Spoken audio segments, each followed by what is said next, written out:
So many of you, for looking at the award rebuild, you've really only budgeted for one pay rise, which is the annual increase. But in actual fact, there are two, and the second one is about to hit on October 1st. Now, there's two catches with this. One, the problem is if we don't hit this correctly, we either end up underpaying people below the award or underneath their protections, which is a big problem from a compliance perspective. Or we end up overpaying them because we overcompensate, which is a problem from a commercial perspective, i.e. that's coming out of your profitability. So we need to find exactly what we need to be doing to stay on course with this.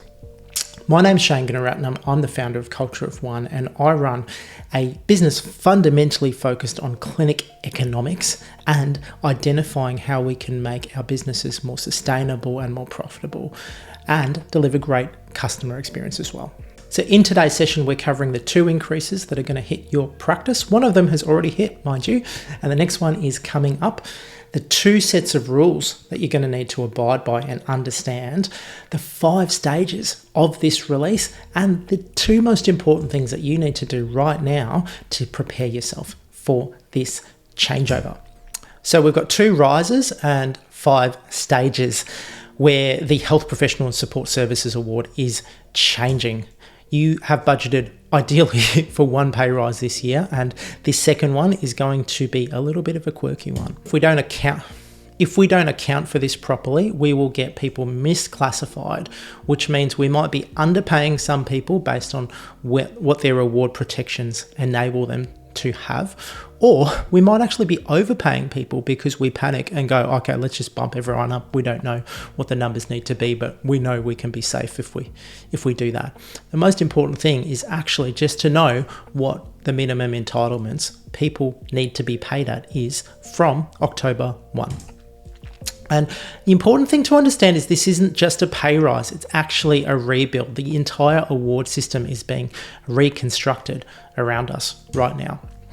So 2 separate things that have happened. First, on July 1st, there's been the annual wage review, which has put in a 4.75% increase.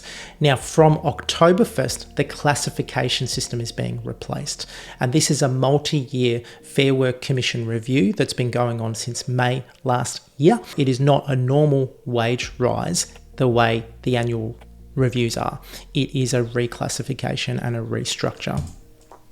So why this has happened is because the commission has gone in. So this is the Fair Work Commission has gone in and reviewed multiple awards, but particularly awards focused on areas, or particularly awards which exist for predominantly female workforces. And this is part of the gender undervaluation review. So it is purely just going, okay, that's a predominantly female workforce. How do their wages actually look compared to male majority workforces, and is there a gap?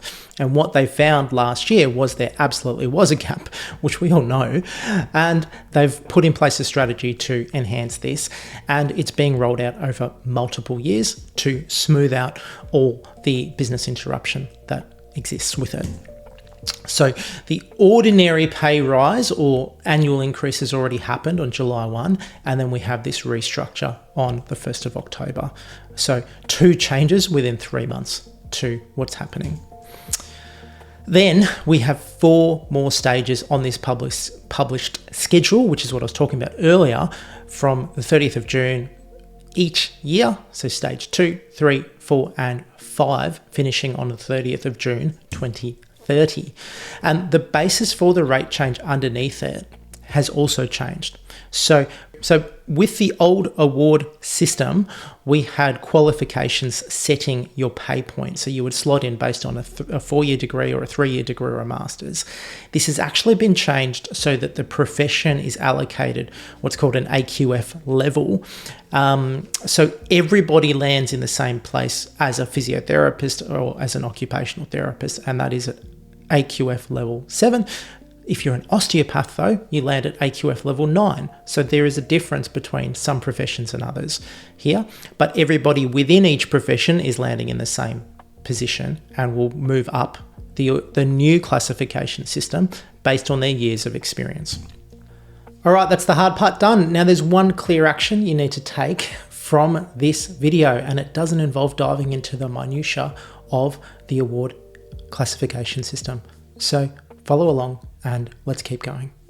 The good news about the dates is these are all published and you can get them into your diary today so you know exactly what's going on.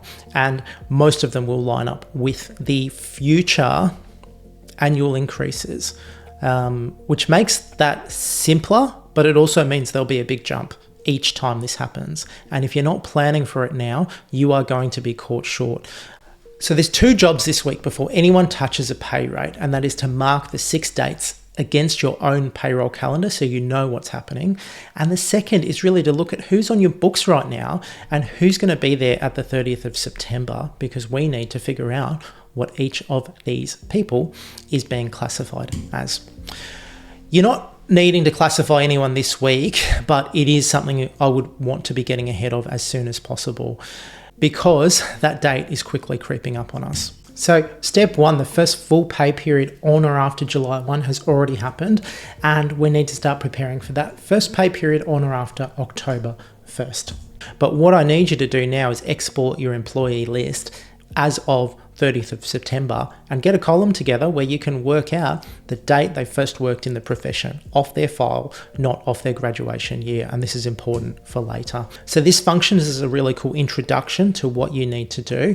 If you want to move through this a little bit faster, we've actually built a course. I call it Rebuild. You can run through this in a weekend and it gives you everything you need to do for this reclassification, worked through end to end with worksheets and all the stuff I've been doing for my private clients themselves. So it's a total DIY project. You can knock it over before springtime if you're quick on this one, and I'll leave a link in the description for you. Look, it's not for everybody. If you've got a bigger team, mind you, this is going to be a lot of work for you, and this is exactly why I exist and what I've been doing for 7-figure plus businesses over the last couple of months. So get in touch if that's you. But otherwise, if you've got 1 or 2 team members, this is the perfect course for you to knock over. As always, this is general information. It is not advice.